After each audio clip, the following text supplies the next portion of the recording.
Good morning. Good morning. आइए प्रभु के वचन को पढ़ें, सुने, मनन करें और उसे व्यवहार में लाएं।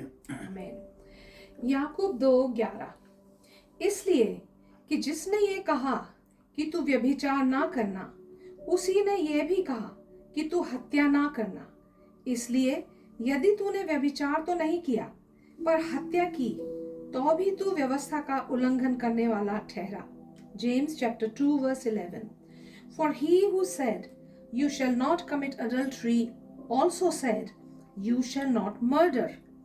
If you do not commit adultery, but do commit murder, you have become a lawbreaker.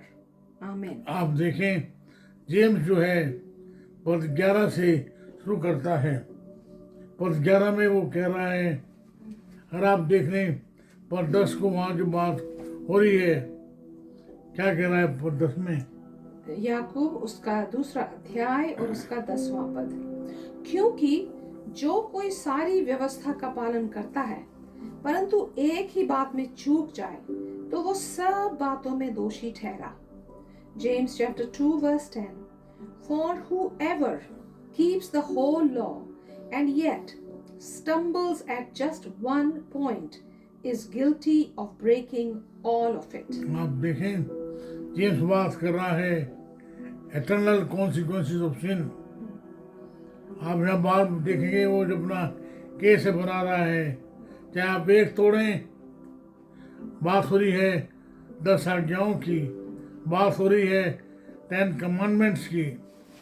आप एक तोड़ें या पूरी तोड़ें, यू आर ए सिनर, आप जो हैं गुनाहगार हैं।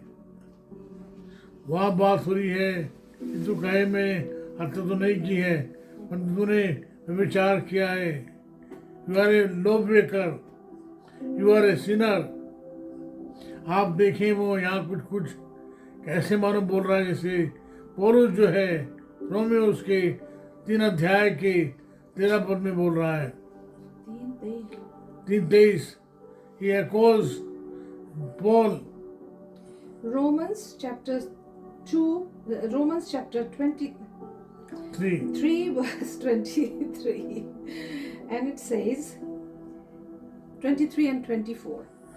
For all have sinned and fall short of the glory of God, and all are justified freely by his grace through the redemption that came by Christ Jesus. Amen. आप देखें, जो language है वो है आश्री की, वो है तीरंदाजी की।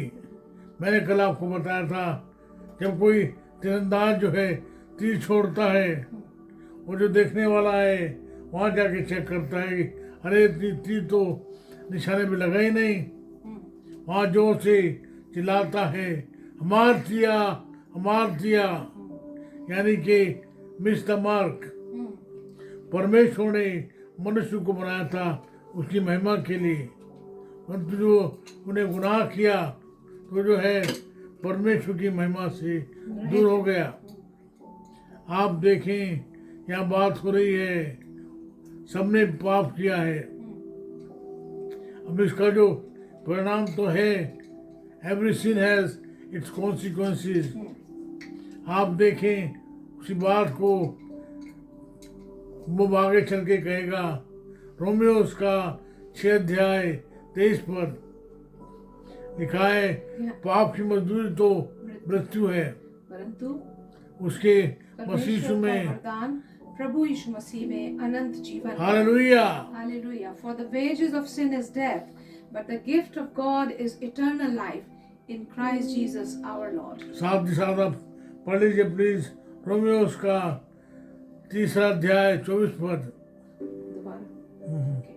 It says, and all are justified freely by his grace through the redemption that came by Christ Jesus.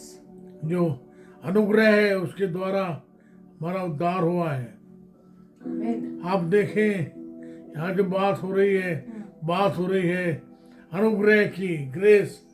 प्रभु का एक सेवक कहता है, G for grace, God's riches at Christ's expense. प्रभु यीशु मसीह को प्राण दे के आपके मेरे गुनाह की सजा जो है चुकानी पड़ी, मूल्य चुकाना पड़ा। आप देखें उसके बारे में जब पौलुस लिखता है कुरिन्थियों को, वो कहता है तुम अपने नहीं हो वरन दाम देकर मोल लिए गए हो। आप देखें पद 13 में जो है या पद 12 में पौलुस जो है बात करे, जेम्स बात करेगा मर्सी की, दया की। चाहे आप जो भी हों, you are a lawbreaker, आपने गुनाह किया, सारे गुनाह किए, आप एक किया, आप जो है परमेश्वर की महिमा से रहित हैं। और आपको क्या करना है, आपको गुनाह को मार के मांग के प्रभु यीशु मसीह के अनुग्रह को ग्रहण करना है।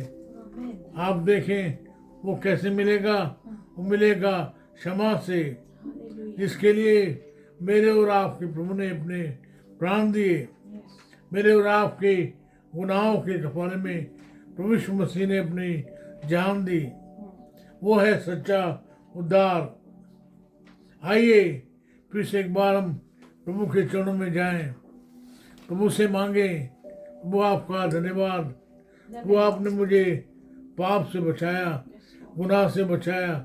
मेरे लिए प्रभु जी आप इस दुनिया में आए, आपने दुख उठाया, मेरे लिए मारे गए, मेरे लिए गाड़े गए, मेरे लिए जी उठे।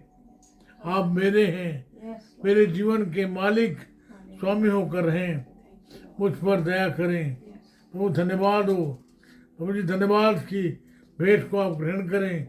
उद्धार करता यीशु के नाम से मांगते हैं, आमीन आमीन।